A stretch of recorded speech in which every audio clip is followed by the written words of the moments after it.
अच्छा सुनो, सब्सक्राइब करते वक्त ना घंटी बजा देना ताकि जब मैं ऑनलाइन आऊँ तो तुम्हारे फोन की भी घंटी का हो भाई लोग, कैसन बड़ा जा हाल चाल सब ठीक बा ना। ई वीडियो को पूरा लास्ट तक देखी है और वीडियो देखला के बाद कमेंट में बताइए वीडियो कैसन लगल। आ गए। अरे कितना मरबू, अरे छोड़ दी। अरे अच्छा बस करा। अरे आ गए छप्पन छुरी। का हो झरोखा? ए तू का कहला? का हो झरोखा? हिम्मत कैसे भइल हम क्या लव यू जानू। और सुना, हिम्मत कैसे भइल हम क्या आई लव यू बोले के? हाँ बहुत प्यार करी ले, हद से ज्यादा, खुद से ज्यादा, और रब से भी ज्यादा। ए का बोल रहा? बहुत प्यार करी ले, हद से ज्यादा। निकल ले वरना पावर देख लेबे ना त तहार कलेजा के टावर उड़ जाई। राजपूत के सपूत हई, भागे वाला ना दागे वाला काम करे नी। भाग जो यहाँ से वरना परवाना के लिस्ट में नाम लिखा जाई। भागे वाला ना दागे वाला काम करे नी।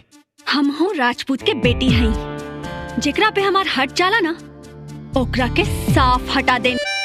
लव यू जानू। और सुना, ये हमार नंबर है, फिट कर लिया सनम जी के नाम से। पर चाहिए थेतर हवे का? थेथर नहीं हो तो हर दीवाना है। तू सिर्फ हमार हो, तोहके पता बा। तोहके नहीं देखत तब बुझाता आन्हर हो गई। ते कोनो एंगल से ना हमरा कुंडली में फिट होके लायक नहीं खे। हमार हाथ उहे पकड़ी जे एक्स्ट्रा ऑर्डिनरी रहे। अरे तू कौन दूध का धोइल बाड़ू?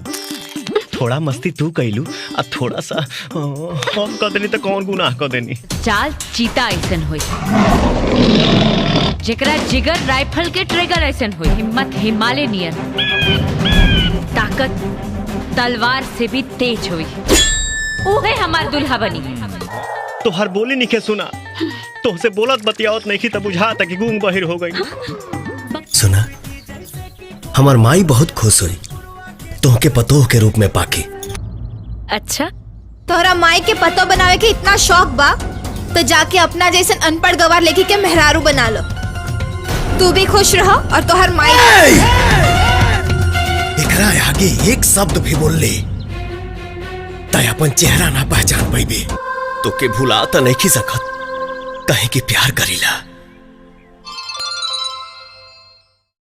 हेलो हाय, हम तो ऐसे ने लड़का के इंतजार करत रहनी जे दुनिया में सबसे निराला होके।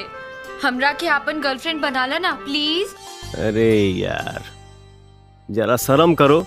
आपसे क्या शर्माना, आप तो मेरे अपने हैं ना। रात ज्यादा हो चुकी है, चलो रखो, आराम करो। हम ताहर मेहरारू हैं का?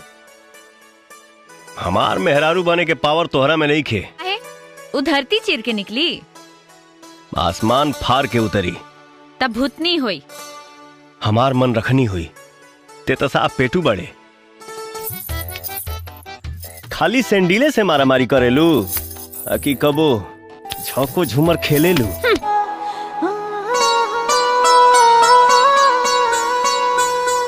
अरे बोल हमार झबारी करदा कब या कहवा कबारी कि जब लोहा गरमाता तो पानी छिड़क के भाग जाती है।